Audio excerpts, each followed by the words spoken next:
Something serious is reportedly being prepared. The United States may carry out strikes against Iran as early as this weekend, and how Trump has ordered the declassification of government documents on UFOs and extraterrestrial life. We'll talk about this with Andriy Dobriansky from the Center for US-Ukrainian Relations. Andriy, glad to see you, and thank you for joining us.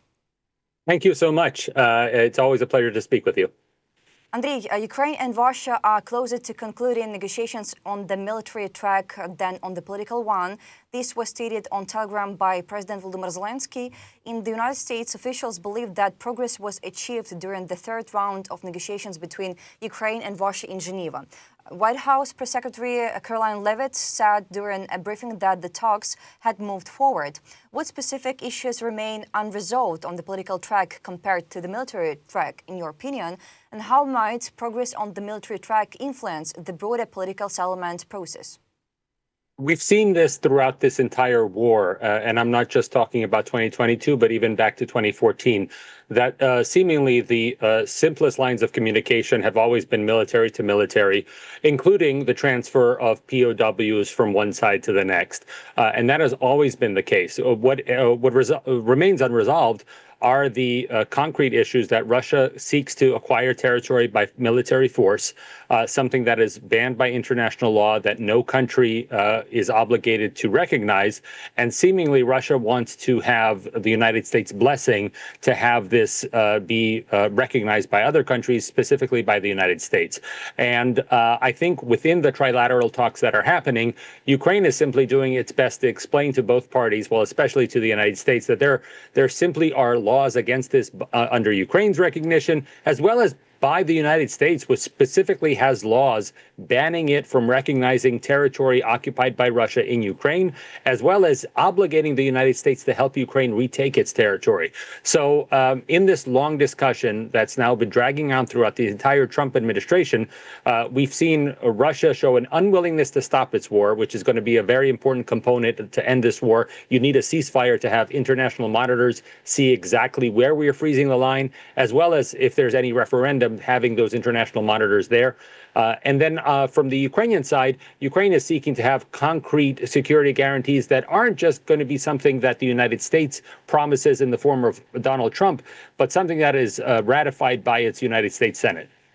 Andriy, despite intensified ceasefire negotiations, a halt to the fighting in Ukraine remains unlikely in the near term. European senior officials predict that hostilities could continue for another 1 to 3 years. What do you think about this? What factors could accelerate or prolong the war over the next 1 to 3 years? Well, speaking to United States military commanders when the war began, they had an estimate, those that believed that Russia was going to invade. Remember, there were political leaders who didn't believe that Russia was going to invade. At the very beginning of the conflict, many United States military leaders saw this conflict as being a 5-year conflict to begin with. And, we're just beginning the 5th year now. On the other hand, there are Ukrainian commanders who thought this war would go on until 2028 or 2029. So there's a certain lifespan of a conflict that the United States is seeking to truncate, have it conclude sooner than that, specifically looking at something more of a model that was done by the international community in 2015, when a frozen conflict was declared then, and no real issues were solved, and that's the reason that we had the invasion in 2022. I think Ukraine is wisely looking, not repeating the mistakes of the past, whether it's 2015 or 1994 with the Budapest Memorandum.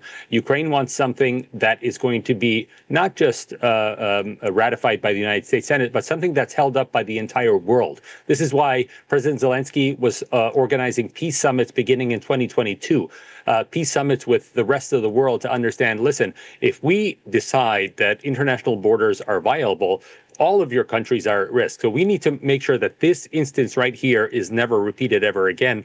And so we need to have a peace deal that the entire international community is happy with. Andriy, I saw that allies of Vladimir Putin are reportedly attempting to provoke US President Donald Trump into lifting sanctions on Russia by promising projects worth trillions of dollars. A Kremlin special envoy Kirill Dmitriev stated that lifting sanctions against Russia would serve US interests and that Washington would ultimately remove them as the restrictions or detrimental to American business, how credible are claims that lifting sanctions would primarily benefit American businesses? In terms of benefiting American businesses, that's an outright lie and a fantasy. What was spread by Dmitriev to the Americans was a fantastic number of $12 trillion. The entire Russian GDP for 10 years will never equal $12 trillion. And we know that since the war began, Russia has decimated its economy. It has nothing to export. Its main manufacturing now is all dedicated to the war. All munitions that the United States would not be interested in at all. We know also that its oil producing capability has been diminished, and therefore it won't be exporting even more. Neither does the United States want Russian oil on the market because that devalues American oil. So there are many reasons that this is a ridiculous statement from Russia, but it is a fantastic statement given to President Trump so that any normal number coming from the European Union or Ukraine saying that if you stay with your allies, this is the kind of benefit to America's economy you can get, that will look smaller by comparison. Now, at the same time, there is a real question about what sanctions enforcement against Russia is like. We just heard earlier in the week that the International Olympic Committee is looking at allowing Belarusian and Russian athletes again in the Paralympics. We also know that there are American businessmen who are beginning to sign deals. Notably, a close friend of Donald Trump Jr. signed a very rich deal with a Russian energy producer back in the fall. So there are already signs that the Donald Trump administration is looking at allowing people to make business deals with Russia. It's just a question of how the international community reacts to that. Does Europe stand strong and make sure that those sanctions that they put on aren't lessened at the level that the United States has lessened them? Andriy, under the predecessors of the current US leader, Joe Biden and Barack Obama, Washington imposed financial restrictions on Russia regularly and systematically. Under Trump, sanctions against Russia were introduced more cautiously. For example, the White House currently claims that additional sanctions are prepared but are not intended to be activated at this time. How did the strategic objectives behind sanctions policy differ under the administration of Joe Biden, Barack Obama, and Donald Trump? What measurable impact did the more systematic sanctions under Biden and Obama have on Russia's economic and geopolitical behavior? I would also offer that there was a difference between the first Trump administration and this one. And the main difference between this administration and all the other ones you mentioned, including the first Trump administration, is the fact that we had an independent and separate Congress. In this administration, Donald Trump has demonstrated his desire and definitely the result of having an entire vertical control over the United States Congress. No laws are going to be introduced or passed that Donald Trump does not want to have introduced or passed. That is radically different than the Biden administration, than the first Trump administration and the Obama administration, in which senators and congressmen stood against the White House when they decided to do things that were too favorable to Russia. Notably, we had many hearings with former Senator McCain in the first during the Obama administration, where he was questioning where are the supplies that we acquired by Congress and want the United States to send to Ukraine. Why hasn't the Obama administration sent this? And they constantly pressured the administration to do more. Similarly, in the first Trump administration, we had a robust series of resolutions and appropriations for Ukraine happening under the Trump administration between 2016 and 2020, and then again during the Biden administration, we had a historic level of support done by Congress for Ukraine. This has all stopped as of the Trump administration, not so much because Donald Trump is supposed to have total control, but because the Congress has decided to cede its entire control and not vote on, let's say, the Lindsey Graham sanctions bill, not vote on recognizing Russia as a state sponsor of terror, all because Donald Trump is saying that we do not allow this to happen. And there are very much signs right now that the kind of procedures that were used in the fall of 2025 to overturn Donald Trump's decision on the Epstein files, overturn even in the last couple of weeks, overturn Donald Trump's decision to block any condemnation of his use of tariffs against other countries. This Congress can this year begin to act against Donald Trump and act independently, which is something we haven't seen, and which was a key factor during those periods that you mentioned about the Obama, the Biden, and even the first Trump administration. Andriy, you mentioned security guarantees. The president of Ukraine stated that Ukraine has done everything possible to join NATO and that the final decision now rests solely with its partners. At the same time, any decisions by the United States and Russia regarding Ukraine's membership in the alliance cannot be discussed without Kyiv's participation. What are the prospects for Ukrainians' future accession to NATO, and not only NATO but also the European Union? How might NATO expansion impact regional security dynamics, in your opinion? I had a roundtable with several parliamentarians from Europe who came to the United States, and they are under the firm belief that Ukraine needs to be on an accelerated path to the EU, and their accession needs to happen by the end of 2027, and only after then would the conversation for NATO increase. We already see with the kind of exercises that Ukraine is doing with NATO, which they have been doing for over 2.5 decades, nearly 30 years now. And I keep underscoring to American congressmen that 44,000 Ukrainian troops served alongside NATO deployments throughout the world, whether it was Europe and the Balkans, whether it was Iraq or Afghanistan. Even after Ukraine was invaded and its territory conquered in 2014, 2015, Ukraine sent one of its Coast Guard, one of its naval cutters to the Mediterranean in support of anti-terror operations, interdicting migrants in the Mediterranean. Ukraine has always been a viable partner for NATO, but that was then. Now, Ukraine is vital for NATO survival. And we just saw that demonstrated in the war games, the mock games that were demonstrated, how Ukraine's drone forces are able to take out, decimate really, NATO's front lines, demonstrating that NATO is lacking the 21st century military innovations and understanding of war that Ukraine can really help it out. So I really feel that 2027 is a viable timeline for EU accession. NATO accession, which would happen definitely before 2030 if all the countries got on board, really depends on a unanimous decision by all countries. And we need to see what the political futures of all these countries are. We obviously know for Ukrainians and the world that Hungary has had a veto over this for a long time. It'll be interesting to see what their political future is after their elections this year. We also know that there are elections in store in Germany and France and other countries. The UK as well will probably have an election by the end of the year. We need to know what the political stance of all those countries are before we enter into a conversation about NATO, because that decision has to be unanimous by all member states. Andriy, we saw that the United States has opposed the participation of Ukraine and 4 Indo-Pacific NATO partners in this year's Alliance Summit to be held in Ankara, according to Politico. According to 4 diplomats, the US is pressuring allies not to invite Ukraine, and the alliance is for official Indo-Pacific partners, Australia, New Zealand, Japan, and South Korea, to the official meetings of the July NATO summit in Ankara. What strategic considerations may underline US reluctance to extend invitations?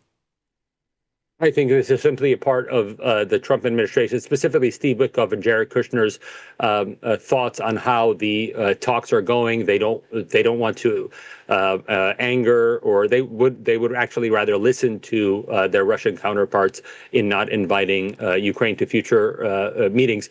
I think, unfortunately, for the Donald Trump administration, the fact that the Biden administration pushed back a lot on its NATO partners in 2024 for the big anniversary year, but also especially in 2023, the year before the anniversary year of NATO, they really in Vilnius pushed back against Poland, against the Baltic countries and other allies of Ukraine who are complaining, why are we not voting for Ukraine in 2023? So that history of the United States telling the NATO partners what they can and cannot do, unfortunately, will, I believe, this year react in having countries like Poland and other countries say, absolutely not. We will not listen to this blocking. We will invite Ukraine personally to side meetings if that's the case.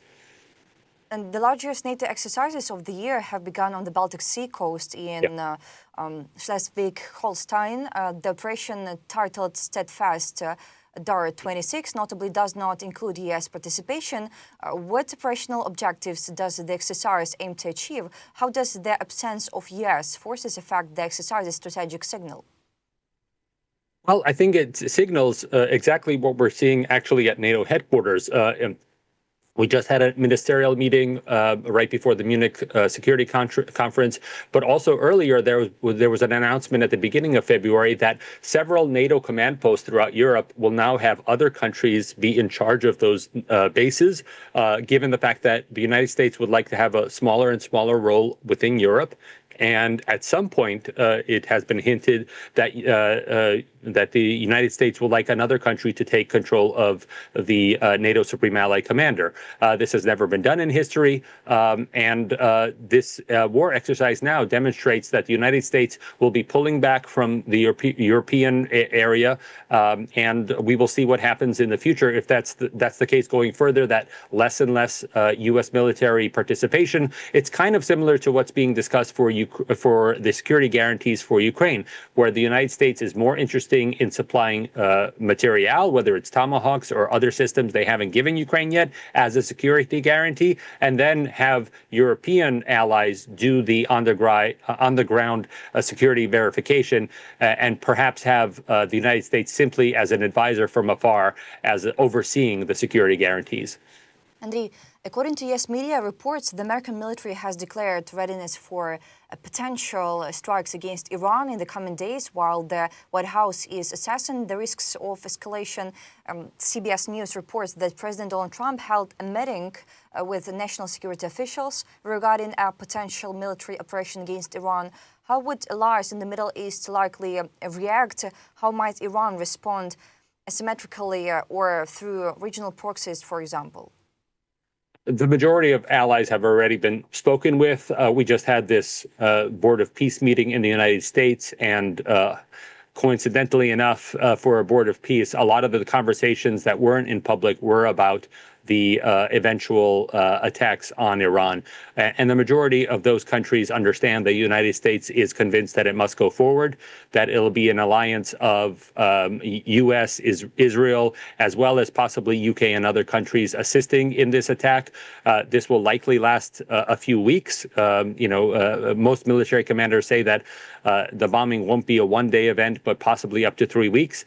And the main issue to discuss with allies such as Qatar is, does the United States have the necessary defense forces once Iran decides to counterattack? And that's the reason that the United States did not do this kind of operation back in January, when its naval forces weren't at the level that they are now off the coast of Iran. Now the United States have moved in enough military support in the area so that not just that they can attack Iran, but they have enough defensive forces to protect their allies as well, such as the large air bases in Qatar, Saudi Arabia, and other places.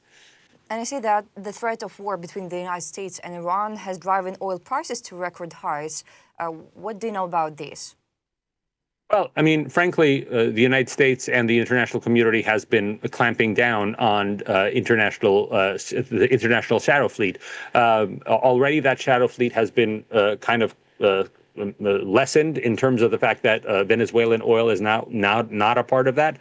We know that Russia is in charge of the international shadow fleet. That is another word to say black market oil sales throughout the world. That can happen through the ocean or directly from Iran to countries like China and others. So we will see what the international oil price is. But frankly, the United States is actually, the United States oil industry is actually looking for the price of oil to come up a little, because they have no reason to invest in new oil wells off the shore of the United States.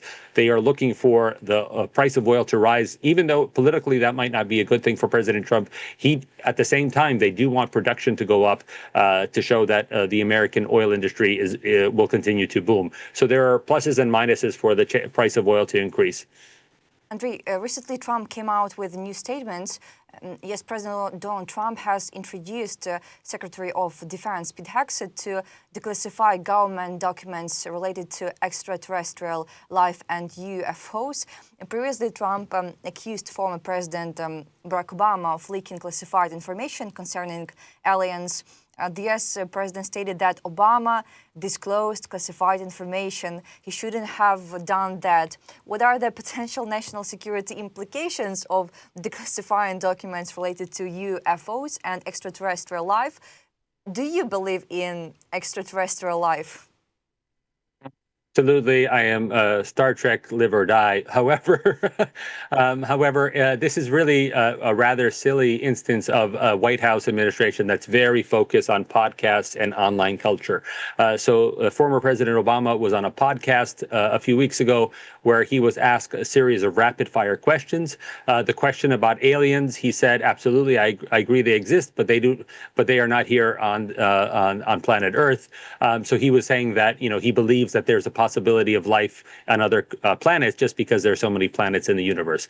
And then President Trump was asked about this on a plane. He said what you said, that this was possibly classified information, but he did not answer as directly as President Obama did. And so online, the podcasts that used to support President Trump were complaining, "How dare you not show us all the alien information that the United States government has?" And so after all of that online arguments, President Trump put out a Truth Social post that he will order to have all the classified information about aliens released to the public. We will see if that happens. He often puts things out on Truth Social that have no meaning. So we will see what happens after the fact. Dear viewers, do you believe in extraterrestrial life? Share your thoughts in the comments. Andriy, thank you so much for the conversation and your insightful thoughts. Thank you so much for supporting Ukraine. Of course, today we were joined by Andriy Dobriansky from the Center for US-Ukrainian Relations. See you, and thank you so much again. Thank you.